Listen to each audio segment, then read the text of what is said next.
The longer you sit there, the simpler it is. I agree with you as a man and as your husband. But not as a priest.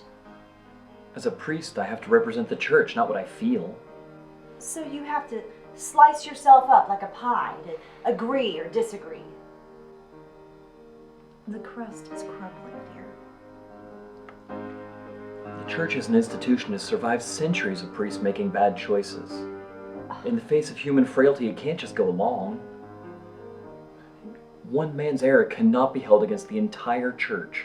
That 80-pound weakling of an argument could kick sand in the church's face and bring it tumbling down.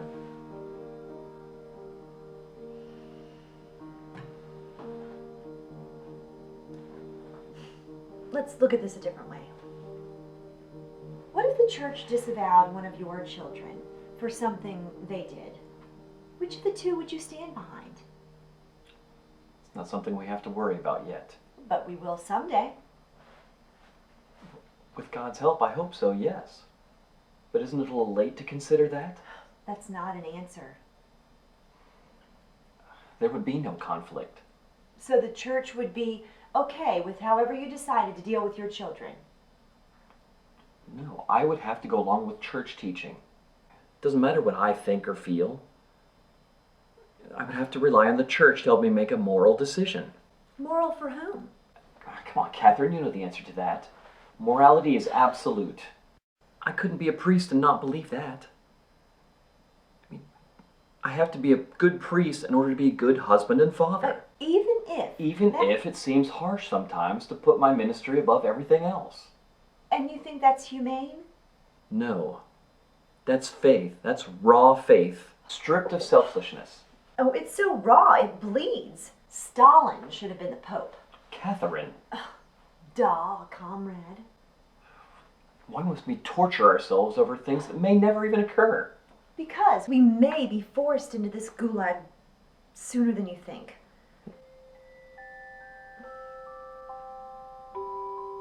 Really? A baby? Our baby? Yes. Catherine, a baby? When? Next year, during Lent. Maybe for Easter. This calls for a toast. I'll get some wine. I'll have apple juice. Good choice, Mommy. It's better than that vinegar they served at the Last Supper.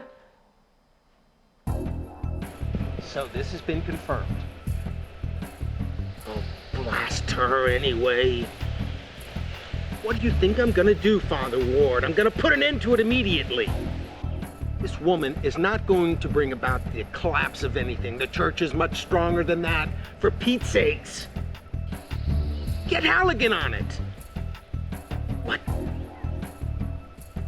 I don't care if you're getting your brain shoved back into your head. Get on it now!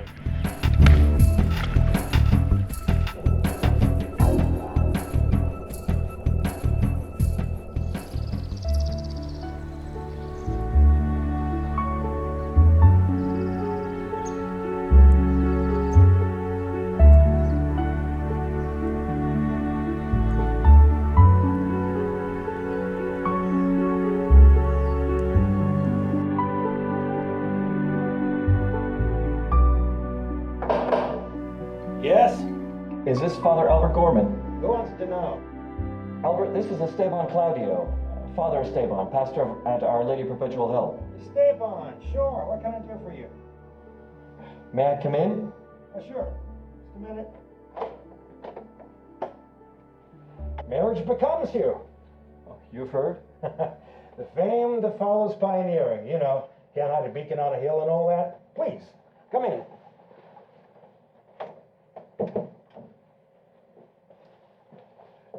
And how's that going? Marriage? Pretty well for a first timer. You don't think there'll be a second timer? I'm busy enough with this one, thank you. Nice place you've got here. Thanks. It does. Would you like a drink, Esteban? Oh, no thank you, I've got some driving to do yet. I'm flattered. You drove, what, about 3 hours to see me? I wanted to see you, yes, but something else compelled me to stop by. You're not an easy man to find. There's a reason for that, but I don't want to get into it. So what does bring you here? Someone approached my wife a few days ago. Judy Zelkin. That nutcase is bothering your wife.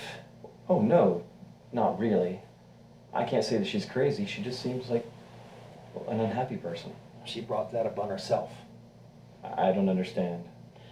Look, Esteban, you're a really nice guy and I like you a lot, but that is a mess you better stay away from. I don't know what she wants, but I can guess. Frankly, I'm surprised at your attitude. I haven't told you whether she wanted anything. Fair enough. Are you sure you don't want to drink? Oh, Judy and I met a long time ago. She was a looker. I'm a man. I won't make excuses for that. I have blood flowing through my veins just like anyone else. And you know, like anyone else, we have reactions too. Reactions, not actions in my case. Then you're a special man. Put yourself down for a raise and an award. My conscience is my word, but this isn't about me. I'm not here on behalf of anyone. I'm sure the diocese has already intervened in some way to get you to deal It with it. certainly did. Look around you. Cosgrove moved me here. It's like the witness protection program. I'm not living in the rectory where someone can find me. My name is kept off the church bulletin. I have an unlisted phone number. My duties are fewer than they were before. I have time to relax, play a round of golf once in a while, and no one around here knows I'm a priest. I'm grateful to Cosgrove. That man saved my life. Father Albert, Judy Zelkin? She's a Jew, you know. So are her children. Yes, and apparently you too knew she was when you did whatever it is that you did with her. I shouldn't have done that. It wasn't right. I've made my confession, Esteban. She wasn't a kid either. It's time to move on. Even Cosgrove felt that way. Do you ever wonder about your children? I try not to. They're almost teenagers. They're doing well in school, staying out of trouble. I'm very glad. Judy may not have been a virtuous woman, but she's a good mother. But a good mother without a good father, that's only half of what it should be.